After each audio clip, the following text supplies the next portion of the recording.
early in our lives and live the consequences of that throughout life. The difference between us and Jesus at this time in his life was that he didn't forget. He was encouraged to develop and honor these abilities by parents who had been schooled in the traditions that supported these. The book of Nicodemus, the books of Barnabas, the letters of Herod and Pilate. For me, this is one of the most interesting, one of the most fascinating books that was taken out of our text because it gives a very different view of Pontius Pilate and King Herod at the time of the crucifixion. To paraphrase and to make a long story very short, essentially what these letters say, Pilate wrote to Herod immediately after the crucifixion and said, "King Herod, I believe we just made a big mistake." Herod was trying to distance himself from the crucifixion. And he wrote back to Pilate and said, "What do you mean, we?" He said, "I didn't make the choice to crucify this man. The state of Rome had no interest in his crucifixion. That was done on a local level." And it's a very human insight into what these men went through, realizing what they had done and the role that they were about to play in history. It's a fascinating book. We lost that 1,700 years ago. The infancy of Jesus, as we witness him coming to terms with his power, he appears much more human, and we can relate to that in our humanness, rather than believing that this man came into this world fully aware of his powers and just began going out and working with them. The book of the visions of the prophets, there's an entire book of visions, it's called the Book of Visions, that is filled with prophetic visions of what this time in history, our time, and they refer to it as the close of a cycle. In those days, these things will come about, these things will be known. And these are just some of the actual biblical books. The supporting texts are just as fascinating. There were books representing the 12 tribes of Israel. Each of them had their own book, the book of Levi, the book of Daniel. The books of Adam and Eve, there was the first and the second book of Adam and Eve, giving tremendous insight into the seeding of their bodies and their consciousness into this world at this time in history. That was taken out. Perhaps one of the most telling is a book that is known as The Secrets of the Prophet Enoch. This is actually the supporting document, The Secrets of Enoch. This is different than the modern-day Keys of Enoch many people refer to, although the Keys of Enoch reference specific passages, and those passages became triggers for the author of the Keys of Enoch. This book is not actually the Keys of Enoch. Enoch was a prophet before the time of Christ.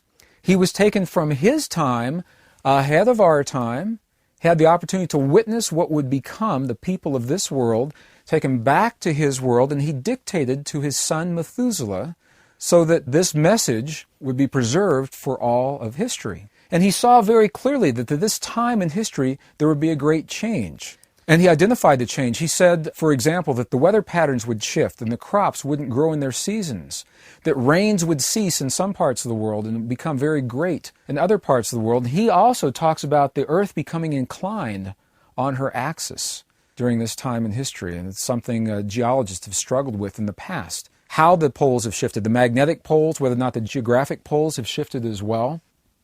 The book of Enoch goes on to share many possibilities of our inner technology and the role that we play at this time in history.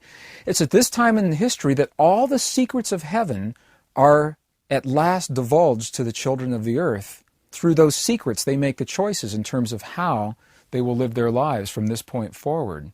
So these are just some examples of some of these lost supporting books that we have today. During the 12th century, the books that were left, now these are the ones that have been condensed and rearranged, they were then poorly translated into languages of the West, into English at that time, further confusing the mystery of our purpose, our possibility, and even our relationship to one another in our world. So at very best, the way we interpret our world, our potential role within this world is incomplete without these texts. Is it possible, I ask this question now, is it possible that the very basis of the way we've built our society and culture, our science, technology, language, religion, even the way that we relate and love one another, is it possible it's all based in an incomplete body of information? If so, how would our lives be different if we had this information? The lost mode of prayer is part of this that was lost 1,700 years ago. The lost mode of prayer, elements of are spread throughout the Aramaic translations of these texts. Of the tenets that are available to us through these lost texts, if we were to go through at least the 45 books that we're aware of, and hone all that information down into those 4 tenets, and I just shared those with you. The first one says there's only one of us here. We're unity by nature.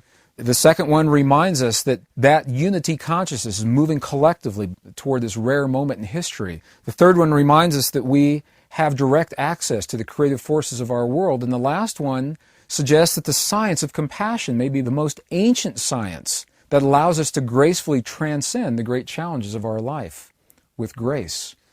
Well, 2 of those tenets I'd like to develop further.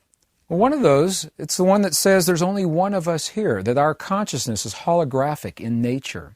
The term hologram means different things to different people. Do we really understand the implications of what it means to live in a holographic consciousness? When I say the word hologram, what do I mean by that? Of the many definitions that we may choose for a hologram, perhaps one of the simplest and the most eloquent may be as follows: that a hologram is simply a pattern that is whole and complete unto itself, and at the same time it's part of an even greater pattern that is whole and complete unto itself, while at the same time is part of an even greater pattern. Now, this pattern can be non-physical energy, or it can be very physical matter. The cells of your body are holographic in nature. One cell has all the information it needs to create another one of you. It is whole and complete unto itself, and it's part of an even greater pattern that you call your body. Okay? Consciousness works this way. We are many expressions individualized of a unity consciousness. And what that means, and this is the beauty of the hologram, any place in the pattern of a hologram where you make one little change, that change is mirrored throughout the rest of the hologram. If you make one tiny change, it's mirrored throughout the rest of the hologram.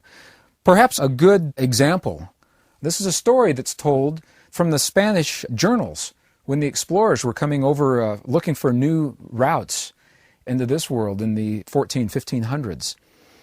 One of the routes took them around the coast of South America, and the Spanish galleons that were making this journey, sometimes the journeys took many months, up to a year, they set ashore for supplies in a place where the Spanish had never recorded being before, and they were met on the shores by the indigenous people of that area who apparently had never seen white people before, had never seen Western technology before.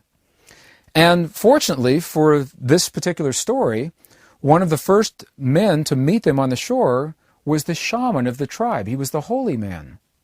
So here the holy man of the tribe meets the Spanish as they're coming ashore. They left the large ships out on the water and they came ashore in smaller rowboats. And however they communicated, in whatever language they were using, the holy man asked them, "Where did you just come from?" I mean, they've been here for years. They've never seen people like this coming up onto their shore.